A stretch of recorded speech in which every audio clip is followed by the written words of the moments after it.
town that was struck by an F4 tornado a while back. You might have heard something about that.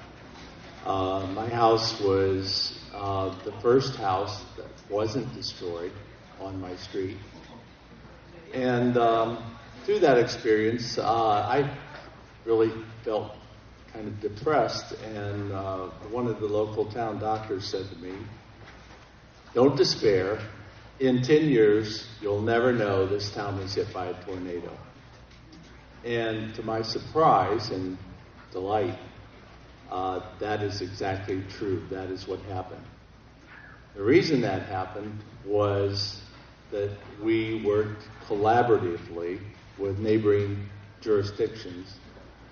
We got support from Waldorf and the JCs, and people from New Jersey came down that were with the Red Cross.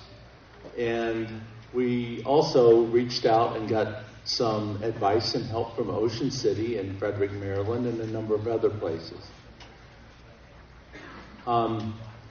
That collaboration led to some innovation. We redesigned our downtown. It was rebuilt. A lot of the old buildings that were old wooden buildings were replaced with nice shiny brick buildings. The downtown was redeveloped.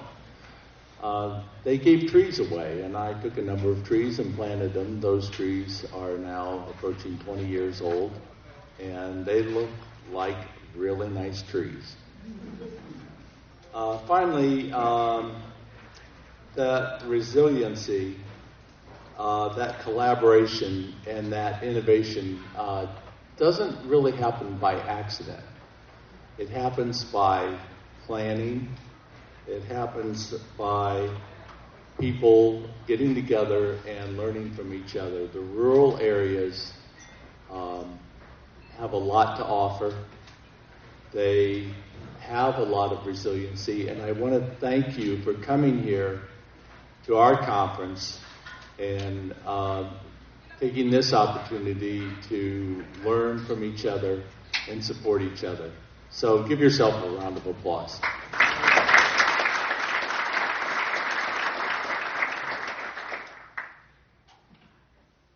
My first duty is to introduce the Lieutenant Governor for the state of Maryland. I read his bio, and the thing that struck me was he's an accomplished attorney. He's worked in the private and public sector. He's been the Assistant Secretary of the Department of Agriculture.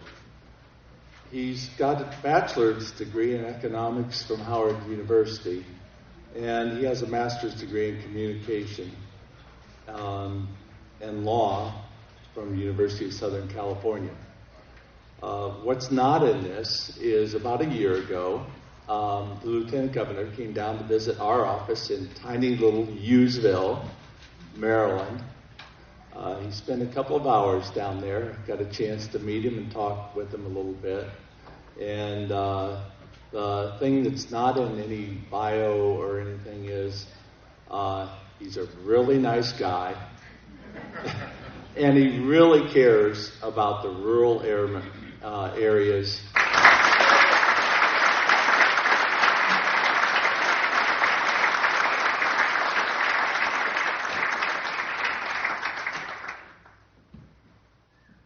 Thank you, John, and good morning.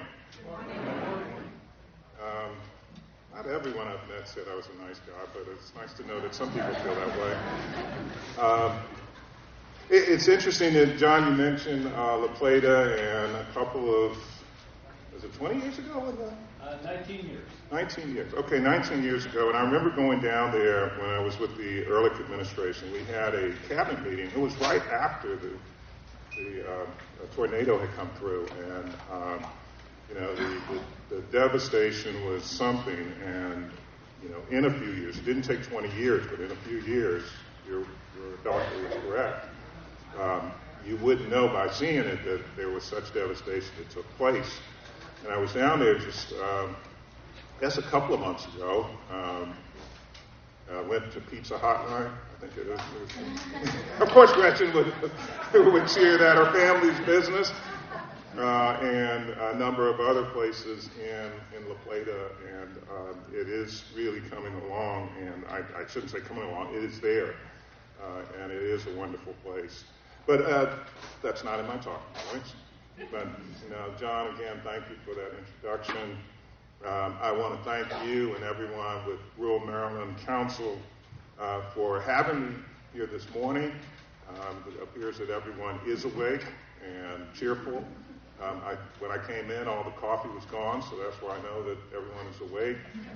I'm a tea drinker. There was no tea either, no hot water. The cameraman said, why don't you just get cold water and suck on the tea bag? Thank you very much. Practical. He's a practical man. So, I want to thank Charlotte Davis, the Executive Director, for all the work that she has done and her leadership for Rural Maryland Council and the many issues that she has fought for with regard to the rural communities here in Maryland. Now, those of you probably have heard the governor and myself talk about, rural issues, but particularly with regard to agriculture, and you've heard our pledge that we would end the war on rural Maryland. And we've been doing that for the last 5 years because we understand that our rural communities play a critical role to the health and well-being of our state, from conserving and protecting our natural lands and cleaning up the Chesapeake Bay, producing our food and contributing to our economy. There is a reason why there's a planter and a waterman on our Great Seal. After all, Maryland, without our farmlands, our rolling hills, our blue crab that we can pull fresh from the Chesapeake Bay, and of course agriculture continues to be our number one industry in Maryland with an economic impact of nearly $10 billion a year. Under previous administrations, it didn't always seem as though leadership paid attention to our rural communities, and even making an effort to go out to those communities, to speak to the people there who live there, and know and try to understand the challenges that are faced in areas outside the Beltway corridors between D.C. and Baltimore. In our administration, the Hogan-Rutherford administration, we have made it a point to get out of Annapolis as much as we can, as often as we can. Annapolis is a beautiful place, but it sometimes gets a little stifling. And visit places like Hughesville or Kitzmiller in Garrett County or Preston over in Caroline County. And actually, we've been there. I've been to those locations and many others throughout the state, many of which this year or in the past couple of years. And we will continue to get out and visit our rural communities because we believe that the best way to really connect with the people and to learn learn about their challenges is to get out and meet with individuals face to face. And so we want to make sure that the policies in our state, that are developed in Annapolis have a basis in the real world and what is affecting real people throughout the state of Maryland.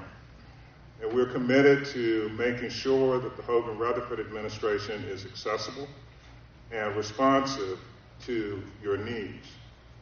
There's just one takeaway that I'd like to leave you with from my remarks this morning, and that is, as long as Governor Hogan and I are in office, you will have a seat at the table in Annapolis, an administration that is willing to listen and understand the challenges, your priorities, and of your community, because we do understand the importance and the important role that you play in the state.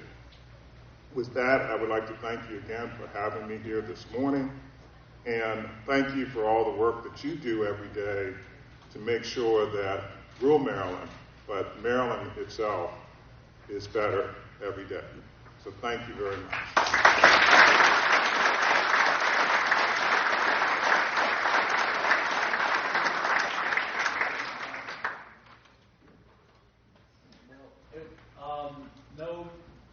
presentation would be complete without giving you a rural product. Yeah, so. I think the ethics laws say that you have to be able to consume it in some certain period of time. It's either a dollar value or consumption, or maybe that was just the federal rules. You had to consume. You know, those folks on the federal government, if they get alcohol, they do consume it. So. Thank you.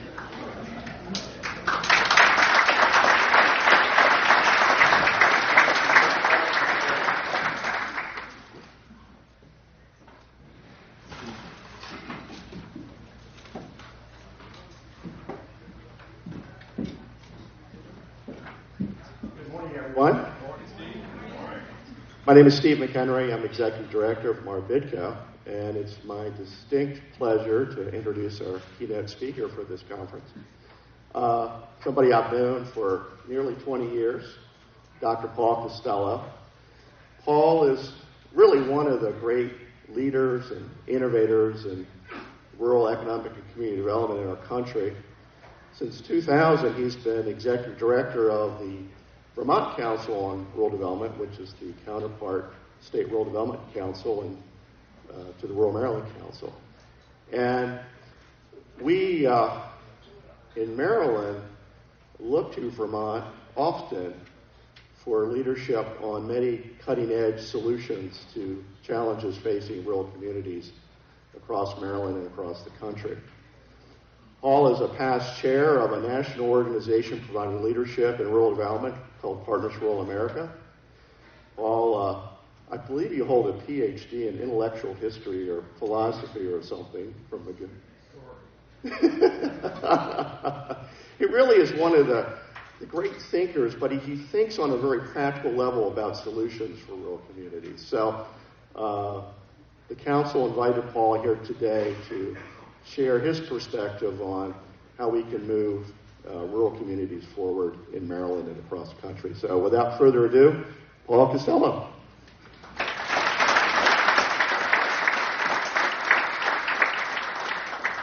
The only one who calls me doctor are my friends when they're making fun of me, but I'll take it from you, Steve. Is Charlotte here? Is she in the room? She deserves a huge round of applause for her leadership pulling this together. The Rural Maryland Council is one of the best models in the nation of a state rural development council. You lead, and your legislature and administration invest through you in ways that give you an unparalleled power for transforming rural communities. So Charlotte's been at the point of that. She's the past chair of Partners for Rural America. Steve's a past chair. You hold a big position nationally in helping to inspire all of us in different states, and we deeply appreciate it. So thanks, Steve.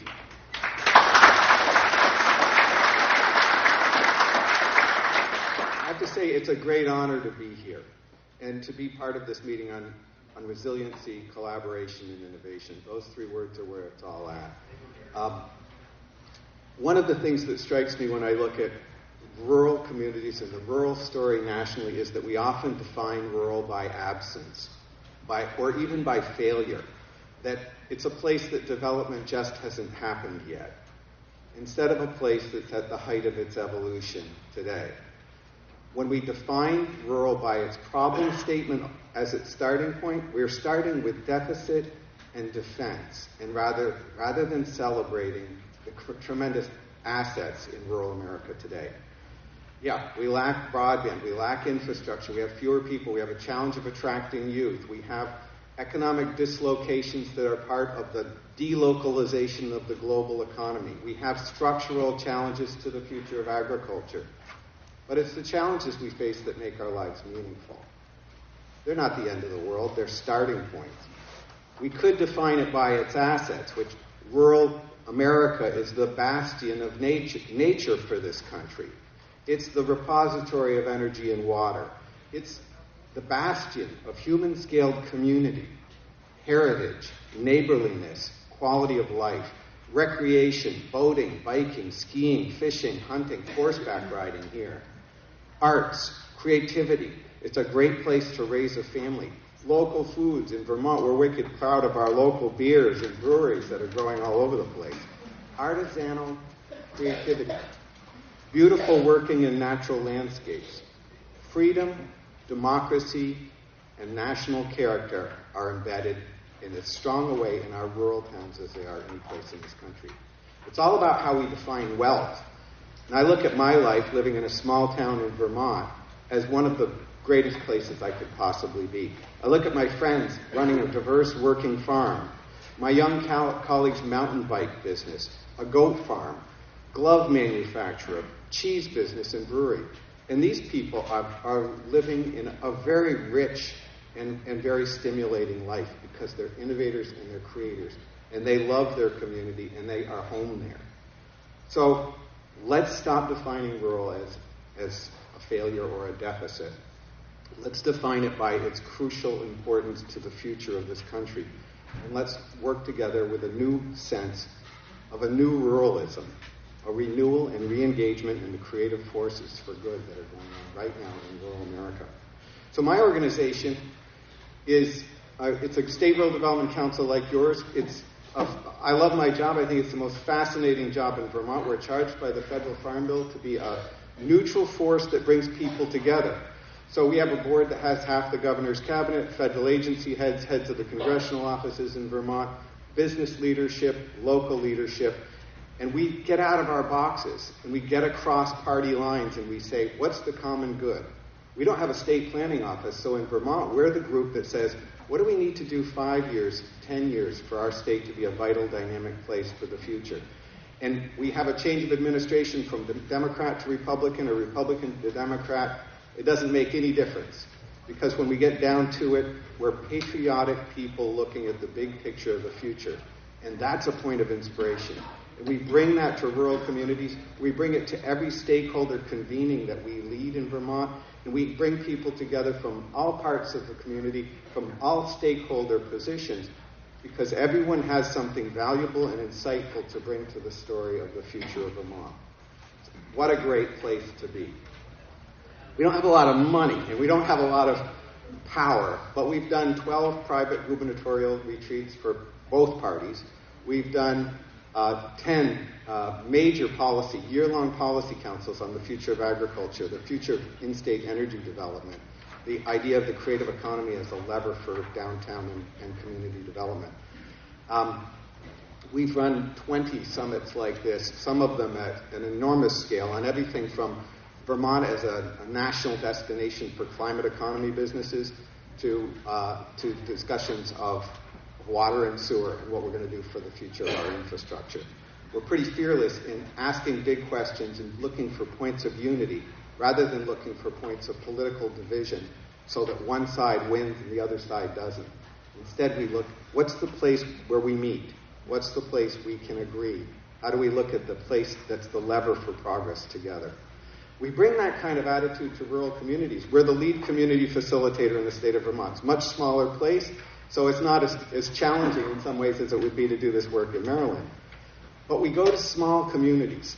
We're often at the end of the dirt road, lots of night meetings on the road in small towns. And in those small towns, we always say the same thing. We bring a team of actually 30 executive-level state and federal officials with us as part of a listening team to draw the community together. And we often get between 10 and 30% of the adults in a town. So in a town of 1,000 people, we might have 200 people attending a 6-month series of meetings to set priorities. To go from the list of our 50 problems. The easiest thing in the world is to build the list of problems, right? And then you can build the list of the 10 things. Wouldn't it be great for someone to do for us? But both those lists are paralyzing to you. We come into that community, we say, let's stop building the list. Let's start deciding the 3 things we're going to do in the next 2 years. Let's prioritize those. Let's unite behind those. And let's become a collective spear point of activity that drives together across all of our stakeholder interests to make those changes. Because when you make those 3 changes, you build momentum on all the other 50 things that you need to do over time. We say some pretty basic things when we go into communities. We say, Lincoln called democracy an experiment. It's never done. Democracy is not something that is a battle in another part of the world. It's what we have to prove at home We have to prove it by the way that we work together in neighborliness, understanding, listening, compassion, and then putting ourselves on the line. It's not something you do once a year in the voting booth. It's something we live. It's the fabric of community. We say, don't wait for Washington, D.C. to come here with a vision for your economic future. It's never going to happen. State, federal, you don't wait for Montpelier, don't wait for Annapolis. People have to own it. It's all about local leadership. It's about people putting themselves on the line, standing up for what the future of their community is. And it's the squeaky wheel that gets the grease. You line up with a clear sense of your priorities as a town or as a region, you're going to be the place that gets USDA support from the federal government, support from the state, because you know where you're going, you have your act together. So we push that. We say, what do you stand for? Not what are you against, not what are your problems. What do you stand for, and what's within your power of action and leadership that will draw people together, that will be fun, that will build momentum, and that will have the most strategic advantage for the future. Because those are the things that you're going to be able to make a case, and you're going to fund, and you're going to move forward. We say it's about power. It's not just about having hand-holding conversations in communities. It's about making decisions and putting yourself, your resources, and your organizations on the line together. Then we say stuff at the end of the, with a rustic group of people, the end of the road. We say the center of world democracy isn't in Washington, D.C. or in Paris. It's wherever people are coming together. They line up with their collective good. They add up what they agree on to get things done. It's right here in this room. And today, for me, the center of world democracy is right here in Annapolis with all of you who are on the line for the future of your communities and your regions and working to do better. So, the last thing I want to say about what we say in the local level is that power and pride in place are sort of fundamental to us. Each community, each region in our state has this dramatic sense of patriotism of place. It crosses our political and social lines. It's something that we can come to together. And it's an incredibly powerful organizing principle. When you ask people to stand together at the local level and add up their work at a table together, the table rises a little bit. When you listen, respect, and have compassion for those who you might have some disagreement with. So from all these local discussions, we hear all kinds of opportunities. The outdoor recreation economy. In Vermont, mountain biking is going crazy. We're drawing and attracting young people with that kind of work to rural Vermont. The tech and digital economy. Towns all across the state, even very small towns, are building co-working spaces, and there are people working there on internet security for a firm in San Francisco living in a town of 800 people in rural Vermont. That's essential to our dynamic future. And some of those people are inventing in these co-working spaces a set of applications or connections. They're growing businesses. We've had things like the GE Healthcare in Vermont. Their version, thousands of jobs, has grown out of some of this work in the digital economy, ultimately sold. The creative economy, driving people into your community by having events, by being a place that's interesting and attractive to young people, that has dynamic activities and also dynamic places for young businesses to land. Working lands issues. We were just listening to Marbitco and the Department of Agriculture and your local value-added folks downstairs. That work is so crucial to the future of your state, but also to Vermont. In Vermont, we're in a long dairy crisis, and I know it hits Maryland too. We've been losing a farm a day, or a farm a week for the last several years. We used to have 11,000 dairy farms. We're down under 700. The bottom line for Vermont is we can't compete for the bottom of an international commodity economy. We're only going to compete with dairy if we're making ice cream, making value-added products, doing cheese, and we're innovating all the time to capture market niches in creative ways. It's about market share. It's not about trying to capture the lowest price for the commodity, a price you can't control or lead on. So we're seeing incredible stimulation in that sector, and it's absolutely foundational to what goes on rurally. When we think about issues around climate change, the Agala aquifer, which is drying up, the desertification of the West, this is going to be an enormous opportunity for Vermont and for Maryland. We're going to be, what we produce and the way we produce it is going to be of desperate importance to this country and to the world. And so we have lots of grounds for hope and for optimism around that in the future. So Vermont also has lots of other sector work, tourism, insurance, and so forth. But one of the most fundamental shifts that we're seeing in Vermont, and we've brought people together from both sides of the aisle around this, is energy generation and what we're calling the climate economy.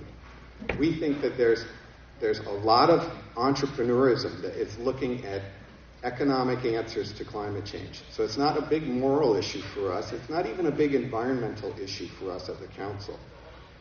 We often see, and when we started this conversation, we see that people get bound up by political division, and then others feel very powerless in what they fear is a relentless ecological disaster in the making. And we feel like we have to get over our divisions on this, but we also have to get over some of our pessimism. In this idea of the climate economy and dealing with issues like the carbon in the atmosphere, some say that we're too small in Vermont, in Maryland, in our communities to make any difference. That any carbon reductions we make as individuals, towns, states, or even the United States are meaningless. But there's two answers to that.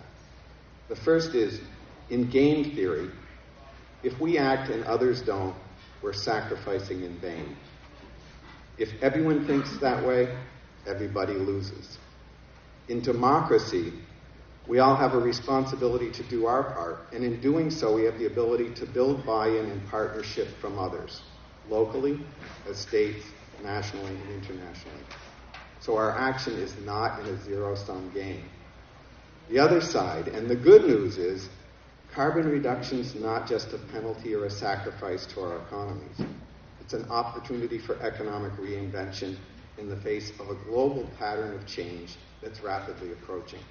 It's a path to prosperity, to clean air, clean water, better lives, and in fact, to the renewal of rural America.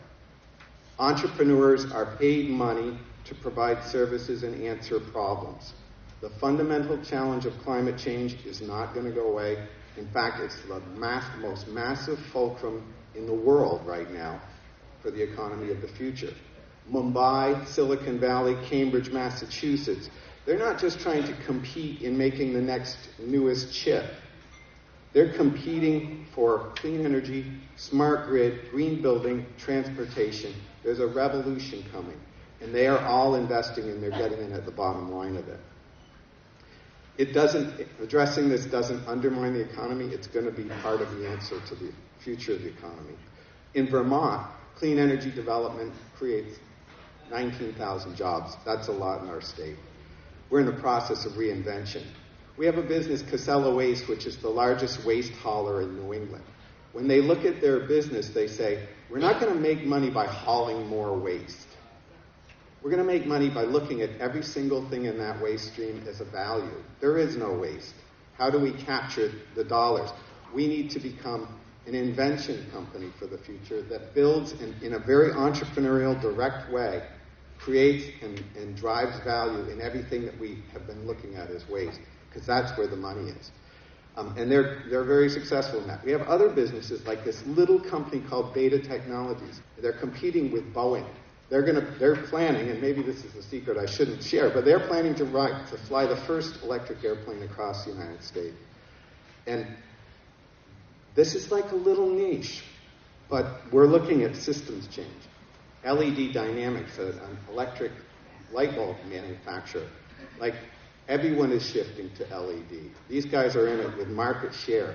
We are seeing battery storage, smart grid companies, creative utilities, grid leaders. They're plotting an economy for storage, efficiency, and resilience in our energy systems right here and now. And Maryland has scores or hundreds of these businesses that may not be working together. I don't know, but there's an energy and a seed here that's probably not fully recognized. And I want to just close with taking it from this grand vision to small town. We're in the town of Tunbridge, Vermont, which is like an Appalachian community. It's a hills and hollows town with a lot of isolation, a lot of poverty, a lot of real challenges.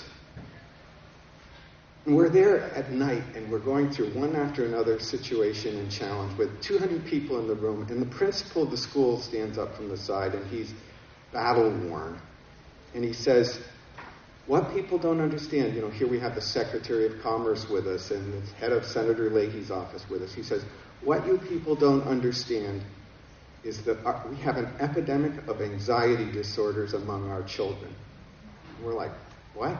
In a town like this, and so rural, so quiet? He says, they're being overwhelmed by talk of catastrophe, by social media blitzing, by cultural images of apocalypses that are everywhere, in movies, in video games, in the stories that are all around our children, and by the political division and negativity that they see and hear about from a distance, even if they're not paying attention. Then that really struck me, and we left very concerned. But I was also at a party, with kind of a cocktail party with lots of adults and kids walking around the room, and a couple of people in the party were saying things like, we're really screwed, and we're going to hit the wall in 20 years, and when we hit that wall, everything's going to fall apart. And it was sort of like a joke. They were playing around with this joke about it, right? But you look around the room, and there's 8-year-old kids and 10-year-old kids hearing that kind of conversation. And this needs to end. This needs to end in our society. We need to be the adults in the room. We need to tell our kids that we're building the answers to climate change, one step at a time, right here and right now. We need to act in confidence. We need to take the personal leadership that democracy requires of us. We need to build and drive a narrative of success in answering this, but also in answering rural economic development. We need to get over politics and hesitation and weakness as a society. We need to have courage, creativity, neighborliness, and democracy in collective action right here and now for the common good and for generations to come. So I could go on. One of the things, though, that strikes me and I'd like to end with is just that when you think about the story of where you're going, you have to be, when you're looking at a rural community or you're looking at working together, the person who is successful is the person who carries the relentless optimism in the room. It's the person who doesn't just get bogged down, but shares a vision and strength of character to lead it forward.